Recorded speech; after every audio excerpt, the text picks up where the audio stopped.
তা আজকের recipe chicken korma খেতে ভীষণ মজার বানিয়ে নিব। দুটো বড় সাইজের মুরগি এইভাবে কেটে রেখেছি।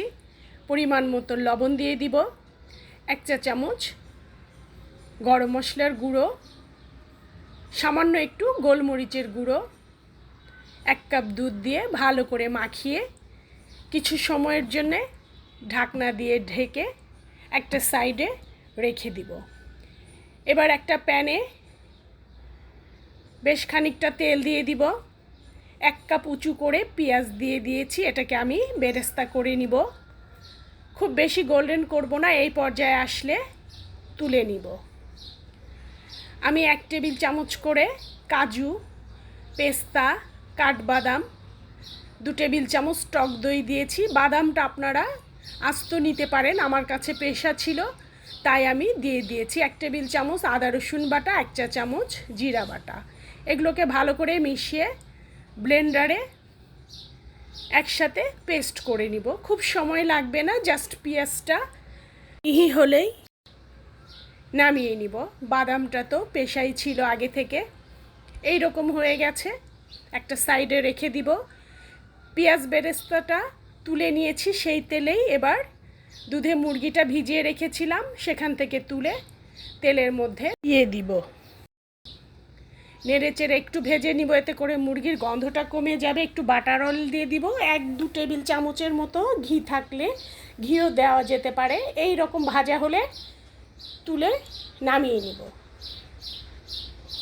এবার এই তেলে পেস্ট করা মশলাটা দিয়ে দিব।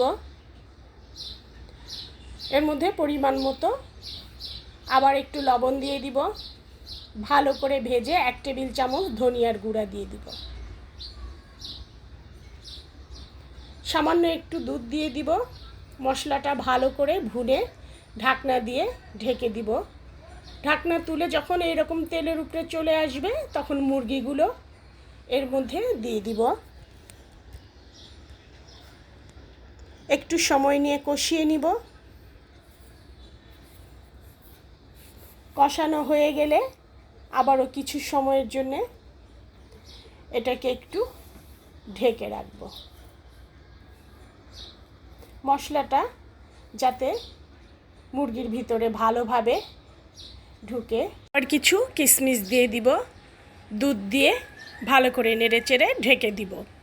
এখানে আমি 2টো মুরগির জন্য 1/2 লিটারের মতো লিকুইড দুধ ইউজ করেছি। চাইলে আপনারা গুঁড়ো দুধও ইউজ করতে পারেন।